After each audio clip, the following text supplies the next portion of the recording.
एक लड़की एक दिन अपने बॉयफ्रेंड के पास फ़ोन करती है, उससे कहती है कि राम सिंह, आज के बाद वह तुमसे नहीं मिल पाएगी। जैसे ही राम सिंह इस बात को सुनता है वो बड़ा ही हैरान होता है। वो कहता है कि तुम ऐसे क्यों कह रही हो। तो वो लड़की कहती है कि मेरे माता पिता ने मेरी शादी तय कर दी है किसी और जगह पर, और अब मुझे उसकी पत्नी बनकर उसके साथ रहना होगा। अब तुम बताओ मैं तुमसे कैसे प्यार कर सकती हूँ। और तो और अब तुमको एक काम और करना पड़ेगा, उसके लिए वो दवाई भी ला कर देनी पड़ेगी जिसकी वजह से वो जब तुम्हारी गर्भवती हो गई है उस गर्भ को गिरवाना पड़ेगा। अब इस बात को जैसे राम सिंह सुनता है उसके होश गुम। वो सोच रहा है यार प्यार मोहब्बत सब करना ठीक है, लेकिन गर्भवती ये तो गड़बड़ बात हो गई। एक काम करते हैं कि ठीक है तुम परेशान मत हो, मैं तुम्हारी दवाई लेकर आऊँगा। अब तो वो लड़की बाज़ार में जाती है, वहाँ पर जब राम सिंह उससे मिलता है तो वो राम सिंह से वो दवाई भी ले लेती है। दवाई लेने के बाद वही स्थिति, बहुत सारी ब्लीडिंग होती है। वो सब होने के बाद वो उस गर्भ से भी उसको मुक्ति मिल जाती है। लेकिन यहाँ जब दूसरी तरफ उसके घर में उसकी शादियों की तैयारी चल रही है, वह लड़की उस शादी में मतलब अपनी भागीदारी निभाती है, दुल्हन बनती है और शेर सिंह राणा की पत्नी बनकर उसके घर चली जाती है। लेकिन यहाँ जैसे ही जिस परिवार में वह गई है उस जगह पर उसका रोज़ रोज़ का वही कहना सुनना उठना बैठना लड़ाई झगड़ा जो होता रहता है उससे खासा ज़्यादा परेशान आ जाता है, और उससे खासा परेशान हो जाता है वह शेर सिंह राणा। वो बात बात पे कहा करता है उस प्रमोद कुंवर से जो कि उसकी पत्नी है कि तुम आखिर अभी भी बात नहीं आती हो, तुम अपने प्रेमी से अभी मिलती हो, उससे घंटों घंटों बात करती हो। तो वो जो लड़की है वो उससे कहती है कि दरअसल वह राम की ही है और राम की ही रहेगी, अब तुम्हें जो करना है वो तुम कर लो। और फिर एक दिन एक ऐसी घटना घटित होती है कि 24 जून को जब वह लड़का शेर सिंह राणा राजसमंद से बाड़मेर जा रहा होता है, प्रतापपुरा के पास जैसे वो फ्लाईओवर पर चढ़ता है उसकी मोटरसाइकिल अचानक से वहाँ पर एक बोलेरो गाड़ी आकर रुकती है।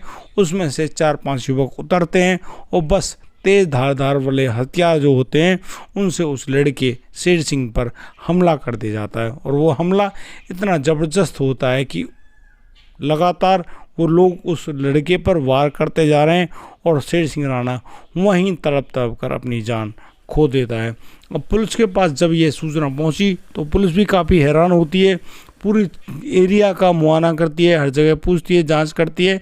तब जाकर मालूम चलता है कि भाई ये कातिल लोग तो हैं, पकड़े भी गए, लेकिन इस पूरी प्रक्रिया को अंजाम करवाने वाला कोई और नहीं, उसकी पत्नी प्रमोद कंवर ही थी जो लड़का शेर सिंह मारा गया है। दोस्तों क्या था पूरा मामला, एक एक बात मैं आपको बताने वाला हूँ, इस कहानी को अंत तक ज़रूर देखिएगा। नमस्कार, आदाब, सत श्री अकाल दोस्तों, स्वागत है आपका हमारे यूट्यूब चैनल किस्से क्राइम के। और दोस्तों मैं उम्मीद करता हूँ आप सब लोग बढ़िया होंगे, बेहतरीन होंगे, अपना और अपने परिवार का बखूबी ख्याल रख रहे होंगे। दोस्तों आज का बेहद ही हैरान करने वाला मामला सामने आया है राजसमंद राजस्थान से। दोस्तों राजसमंद का एरिया जहाँ पर रहने वाला ये शेर सिंह राणा नाम का लड़का, जब इसकी इस प्रमोद कुंवर नाम की महिला से शादी होती है तो दोनों राजी खुशी तरीके से अपना घर परिवार बसाते हैं। भाई नई नई शादी हुई है, उधर वो छोटी छोटी बातों पर गौर किया करता है कि जो प्रमोद कुमार उसकी पत्नी है वो उसको ज़्यादा भाव नहीं देती है, ना ही उससे खुलकर बात करती है। और तो रात के समय जब संबंध बनाती है तो वो बस अपनी आंखें बंद किए होती है, वो उसमें इंटरेस्ट ही नहीं लेती है। अब शेर सिंह सोचता है, कुछ दिन तो देखता है भाई ठीक है, नई उम्र है, नया खेल है, हो सकता है भाई ऐसा हो रहा हो। लेकिन जब ये पूरा सिलसिला लगातार बढ़ता चला गया तो शेर सिंह राणा की जो मस्तिष्क की जो स्थिति है वो थोड़ी डामाडोल होती है। वो पूछता है कि प्रमोद कोई बात हो तो मुझे बताओ ना, लेकिन उसकी पत्नी प्रमोद उसको कुछ नहीं बताती है। दरअसल एक दिन शेर सिंह राणा इसी उथल पुथल में होता है, वो देख लेता है कि उसकी जो पत्नी प्रमोद किसी से हंस हंस कर बातें कर रही है।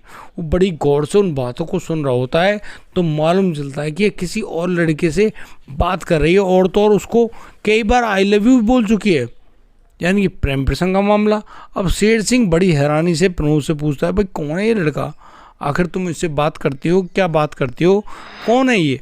अब इस बात को सुनते हुए प्रमोद कहने लगती है कि तुम्हें क्या, तुम अपना काम करो, अरे वो तुम्हारे घर में रह तो रही है, खाना बनाना, कपड़े धोना, जो भी काम होता घरेलू सारा काम कर रही है, तुम्हें उससे क्या। लेकिन उधर अब जो व्यक्ति अपनी पत्नी का प्यार पाने के लिए तड़प रहा हो, वो तो अब लगातार यही प्रश्न करता है उस प्रमोद से, कहता है कि यार मतलब ये को तरीका, तुम सिर्फ खाना बनाने आई हो क्या यहाँ पर। अरे पति पत्नी हम खुल के बात कर सकते हैं एक दूसरे से, उसके हृदय का हाल जान सकते हैं, लेकिन तुम तो ऐसे बात करते हो जैसे मैं कोई पड़ोसी हूँ। क्यों, क्या उसका कोई हक नहीं है क्या पूछने का। अब इन जो सवाल जवाब जो किए जा रहे हैं एक दूसरे से, उन पर वो प्रमोद काफ़ी ज़्यादा परेशान होती है, सोचती है यार ये मतलब कि ये क्यों दखलंदाजी कर रहा है। अब वो जो महिला है वो तो अपने आशिक, पुराने आशिक राम सिंह से बात किया करती है। वो दिन रोज़ जो होने वाले उनके घर के जो झगड़े हैं उनसे खासा परेशान आ जाती है। वो एक दिन गुस्सा होकर अपने मायके चली जाती है। अब जिस मायके में वो गई है वहीं का रहने वाला वो लड़का राम सिंह, अब वो अपने माता पिता के पास ना जाते हुए वो राम सिंह के पास जाती है। अब राम सिंह के पास जाकर उसको सीने से लगाती है, फूट फूट कर रोने लगती है, कहने लगती है कि बस उसकी ज़िंदगी ख़राब हो गई, वो ऐसी जगह पर ब्याह गई, वो उसको ना तो प्यार मिलता है, क्या कुछ नहीं, उसकी ज़िंदगी बेकार है। बहुत सारी बातों को वो करती तो है, लेकिन सब बातों को बस ऐसे ही इग्नोर मान लिया जाता है। उधर शेर सिंह अपने ससुराल में फ़ोन करता है, पूछता है कि क्या यहाँ पर प्रमोद आई है। अब उसके माता पिता मना करते हैं कि नहीं, प्रमोद तो यहाँ पर नहीं आई। तो अब शेर सिंह पूछता है फिर वो गई कहाँ। उधर शाम के समय प्रमोद वापस अपने मायके से लौट आती है। अब यहाँ घर आते ही शेर सिंह फिर पूछता है कि प्रमोद तुम कहाँ गई थी। वो कहती है भाई वो तो अपने पिता के घर गई है, अपने मायके गई थी, अपने पिता के घर अपने मायके गई थी। अब यहाँ पर जो वो लड़का शेर सिंह है वो कहता है नहीं, तुम इस बात को बोल रही हो झूठ, तुम अपने पिता के घर नहीं गई, दरअसल तुम अपने प्रेमी से मिलने गई थी। अब इस बात को जैसे प्रमोद सुनती है वो कहती है ठीक है, ऐसा मान लो वो अपने प्रेमी से मिलने गई है, तुम्हें इससे क्या भाई, तुम्हारे लिए तो वो सारा काम कर ही रही है। लेकिन कोई भी व्यक्ति भाई ऐसे इन बातों को ना तो सुन सकता है ना ही सहन कर सकता है। उधर वो जो शेर सिंह है वो अपनी पत्नी को 2 थप्पड़ रख देता है। अब ये जो थप्पड़ लगे हैं ना, इनसे कहीं ना कहीं उस प्रमोद के दिमाग में कुछ ऐसी बातें चलने लगती, बस वो अपने प्रेमी राम सिंह के पास फ़ोन करके बता देती कि भाई देखो अब उससे ये थप्पड़ खाने भी मंजूर नहीं है, ना ही उससे दूर रहना मंजूर है। अब तो भैया तुमको एक काम करना ही पड़ेगा, इस आदमी को हमेशा के लिए उसकी ज़िंदगी से खोना पड़ेगा। वो नहीं चाहती अब इसकी पत्नी बनकर रहे। बस इस बात पर वो जो राम सिंह है वो भी राज़ी हो जाता है। अब इनकी जो प्लानिंग है वो 23 जून को तैयार होती है, लेकिन 23 जून को वो जो शेर सिंह है वो मना कर देता है कि भाई वो घर से बाहर नहीं जाएगा। अब बात आती है 24 जून की। 24 जून को वो जो पत्नी है वो फिर दोबारा से कहती है कि तुम बाड़मेर नहीं गए तो फिर तुम्हारा काम कैसे चलेगा, तुम्हें वहाँ जाना चाहिए। अब जो शेर सिंह अपनी पत्नी से बात करके अपनी मोटरसाइकिल उठाता है और सीधा बाड़मेर के लिए रवाना। बाड़मेर जाता है। बाड़मेर जाते ही जैसे प्रतापपुरा का वो एरिया यानी कि जो फ्लाईओवर है वो पड़ता है, वहाँ पर उसकी बाइक चढ़ती ही है। वो बड़े ध्यानपूर्वक बाइक चला रहा होता है अचानक से, और वहाँ पर उस पुल पर आने वाली दूसरी गाड़ी जिसका नाम बोलेरो होता है, बोलेरो में सवार जो 5-6 लड़के हैं, उन लड़कों में से एक ने उस पर धारदार वस्तु से हमला कर दिया। अब जैसे वो चीज़ लगी धड़ाम से गिर पड़ा नीचे शेर सिंह। अब शेर सिंह को गिरते ही वो लोग गाड़ी रोकते हैं, बस उस पर टूट पड़ते हैं। अब तेज़ धारदार वस्तुओं से लगातार उस पर हमले किए जाते हैं, जिनके फलस्वरूप उसकी वहीं मौके पर ही मौत हो जाती है। ये सब पूरी प्रक्रिया को करने के बाद वो लोग तो वहाँ से भाग जाते हैं। उधर जब पुलिस को ये खबर मिली, पुलिस भाई उसको अभी पता चल गया भाई CCTV बोलेरो वगैरह आई थी, सब कुछ क्लियर हो गया। पुलिस ने उस बोलेरो वगैरह नंबर वगैरह को ट्रेस किया, उसके मुताबिक उस राम सिंह को उसके साथियों को भी गिरफ्तार कर लिया। कुल 4 लोगों की गिरफ्तारी हुई। अब ये सब तो हो गया। अब यहाँ पर पुलिस सोच रही कि आखिर तुम लोगों ने शेर सिंह को क्यों मारा, मोटिव भी तो चाहिए, लेकिन यहाँ ये लोग कोई मोटिव नहीं बता रहे होते हैं। अब पुलिस का जो शिकंजा है वो कसता चला जाता है। पुलिस बड़ी ढंग से अपनी सवाल जवाब करती है। उसी सवाल जवाब के दौरान वो जो राम सिंह वो टूट जाता है। वो कहता है कि दरअसल जो शेर सिंह की पत्नी है उससे उसको मोहब्बत है, यानी कि प्रमोद कंवर भी इस पूरी प्रक्रिया में शामिल है। अब तो जो पुलिस है शेर सिंह राणा घर जाती है, उसकी पत्नी प्रमोद को भी गिरफ्तार करती है, अपने साथ लाती है। और जब उसे यहाँ थाने में पूछा जाता है कि आखिर बात क्या रही है उन दोनों के बीच में, तब जाकर वो जो महिला है प्रमोद कुमार सारी बात को बताती है कि दरअसल वो इस लड़के से शादी से पहले जब वे स्कूल टाइम में थे तब से राम सिंह से प्यार करती आ रही है, और उनका प्यार बड़ी ज़बरदस्त तरीके से आगे भी बढ़ता है। लेकिन जब उसका परिवार उसकी शादी उस शेर सिंह से करा देता है, अब तो जो शेर सिंह है उसके घर आकर वो बहुत ही ज़्यादा नाखुश होती है, बात ही नहीं करती ढंग से, कोई हिसाब किताब ही नहीं है। अब इस तरीके से जो उनकी बातें हुई हैं, शेर सिंह राणा काफ़ी ज़्यादा परेशान होता है, दुखी होता है। और एक दिन जब वह उसको अपनी पत्नी को रंगे हाथों फ़ोन पर बात करते हुए पकड़ लेता है, तो जब उसे सवाल जवाब करता है तो भैया उल्टा जवाब मिलता है। इस बात से और भी ज़्यादा गुस्सा हो जाता है। अब तो दिन रोज़ इनके घर में वही सिलसिला चल रहा होता है, लड़ाई झगड़े का। अब एक दिन ये जब अपने मायके जाती है तो ये मायके अपने माता पिता घर तो नहीं पहुंचती है, पहुंचती सीधे अपने प्रेमी के पास। और प्रेमी राम सिंह भाई उन दोनों के बीच में ये प्लानिंग बन जाती है। और बस पहले प्लान तो था 23 जून को मारने का, वो फेल हो गया। उसकी खबर उस प्रमोद ने अपने प्रेमी को दी, क्योंकि भाई वो तो बताती है। उधर साइड 24 जून को फिर दोबारा से उसको भेजा जाता है। अब ये पूरी प्रक्रिया को जब अंजाम दिया गया तो ये जो लड़का है राम सिंह अपनी प्रेमिका प्रमोद कुमार को बताता है कि ऐसे ऐसे बात है, हमने उसको मार दिया जान से, तुम बेफिक्र रहे, अब बहुत जल्दी वह तुझे उस घर से ले जाएगा। लेकिन पुलिस की ठीक ढंग से की गई जांच सूझबूझ के कारण जो मोबाइल नंबर्स की सीडीआर रिपोर्ट निकाली गई, उसके तहत मालूम चला कि जो वो लड़का है मृतक शेर सिंह राणा की पत्नी प्रमोद जो है वो किसी से फ़ोन पर बहुत लंबी लंबी बातचीत करती है, और ये नंबर मिलता है उसका लड़के का राम सिंह का। अब सारी बात को समझ आती है पुलिस उसी आधार पर, भाई उनको तो पहले गिरफ्तार कर चुकी है।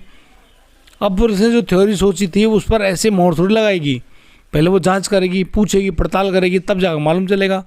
अब जाके जब ये मालूम चला तब जाकर निपटारा हो पाया। भैया इन्होंने तो बहुत बड़ा कांड किया है।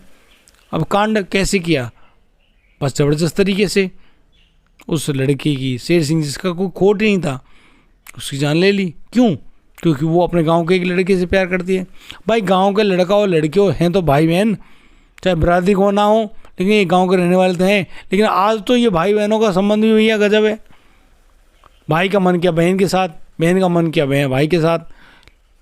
और आज तो हद हो गई भाई, जब ये खबर आई ना सामने कि एक मतलब कि अपने ही फूफा के साथ एक भांजी जो आधी उम्र की थी, वो 60 साल का, वो 27 साल की भांजी अवैध संबंधों में।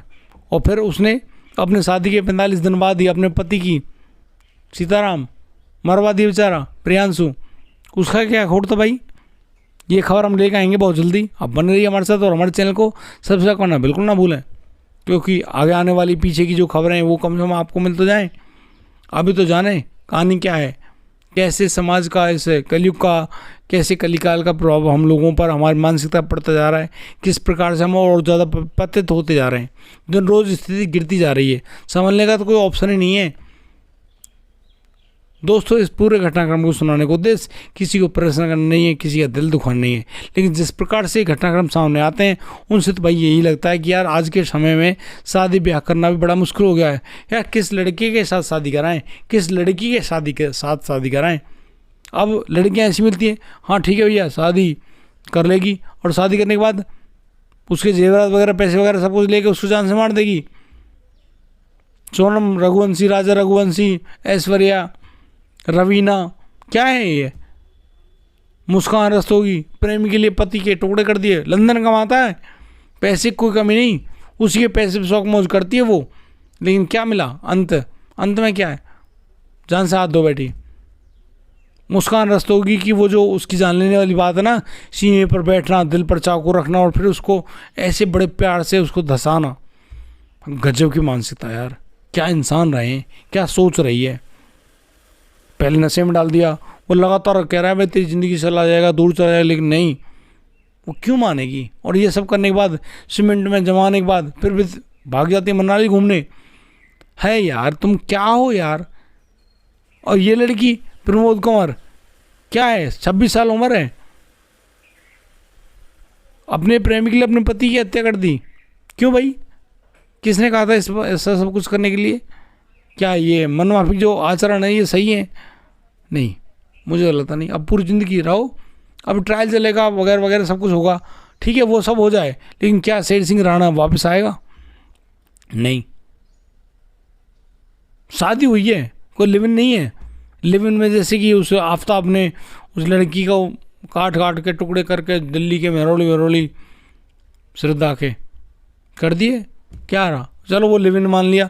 यहाँ तो शादी हो रही है। सोनम रघुवंशी, राजा रघुवंशी क्या दोस्त था भाई, पहाड़ से फेंक दिया, इतने टुकड़े है तेरी ऐसी तैसी, क्या मचा रखा भाई? क्या ये बात सही है? हमारे समाज के लिए सही है? हमें तो लगता नहीं भाई। आज जब इन खबरों को बच्चों के सामने जब पेश किया जाता है, बताया जाता है, तो बड़ी हृदय विदारक हालत होती है। बच्चे साहब कहते भाई हमको शादी नहीं करनी, हम तो रह लेंगे जैसे जीवन कटेगा, काट लेंगे, लेकिन शादी नहीं करनी। शादी होने के बाद क्या होगा? लड़के लड़कियों से दुखी हैं, लड़कियां लड़कों से दुखी हैं, कर रही हैं सीताराम, काट रहे हैं एक दूसरे गले को। बोलो क्या ऐसे जीवन कट जाएगा? मुझे तो लगता नहीं। बाकी आप लोग क्या राय रखते हैं, क्या आप बताना चाहते हैं? आप अपनी राय हमें कमेंट बॉक्स में अवश्य से लिख दें। आज के लिए सिर्फ इतना ही। अब दीजिए मुझे इजाज़त, मिलता हूँ कल, लाता हूँ एक और अनोखा मामला। तब तक के लिए आप बढ़िया रहें, बेहतरीन रहें, अपना और अपने परिवार का बखूबी ख्याल रखते रहें। जय हिंद, जय भारत।